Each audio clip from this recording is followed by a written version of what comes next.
आज की कहानी बंटवारा। बापू, अब बंटवारा कर दो। इस घर में हमें तो रहना ही नहीं है। श्यामलाल बोला। आपके जीते जी ही घर का बंटवारा कर दो, ये ज्यादा अच्छा रहेगा। यह रोज रोज का सिर दर्द नहीं चाहिए हम लोगों को। रामलाल भी बोला। इतने में बड़की बहू भी बोली, हमें नहीं चाहिए ये रोज रोज का तमाशा। फिर तो पूरा चूल्हा चौका अलग कर लो, वो ज्यादा अच्छा है। कम से कम अपने हिसाब से रहेंगे तो सही। अब छोटी बहू भी कहाँ पीछे रहने वाली थी। वह भी बोली, तो हम भी कोई साथ रहने के लिए मरे नहीं जा रहे हैं। दिन भर काम भी करो और इन लोगों की बातें भी सुनो, हमसे भी बर्दाश्त नहीं होता। रामू चुपचाप बैठा अपने दोनों बेटों और बहुओं की बातें सुने जा रहा था।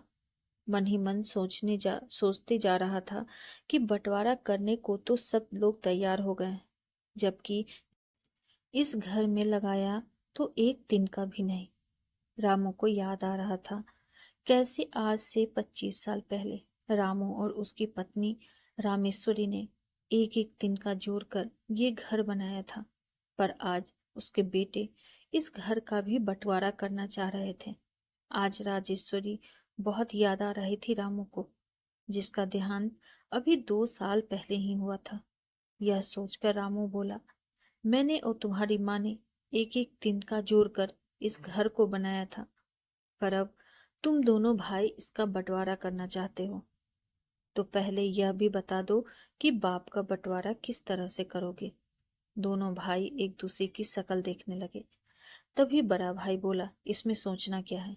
6 महीने मेरे पास रह लेना, बाकी 6 महीने छुटके के पास रह लेना। छोटी भाई ने भी सहमति दिखा दी। ठीक है, इससे मुझे कोई ऐतराज नहीं।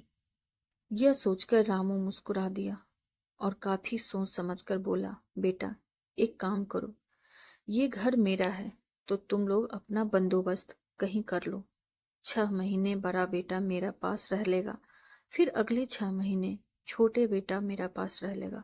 इससे न तुम लोगों की परेशानी होगी, न ही मुझे परेशानी होगी। ऐसा कहकर रामू चुपचाप उठकर अंदर कमरे में चला गया और चारों बेटे बहू आपस में एक दूसरे की शक्ल देखते रह गए। ना कोई बंटवारा हुआ, ना ही कोई फालतू की बात।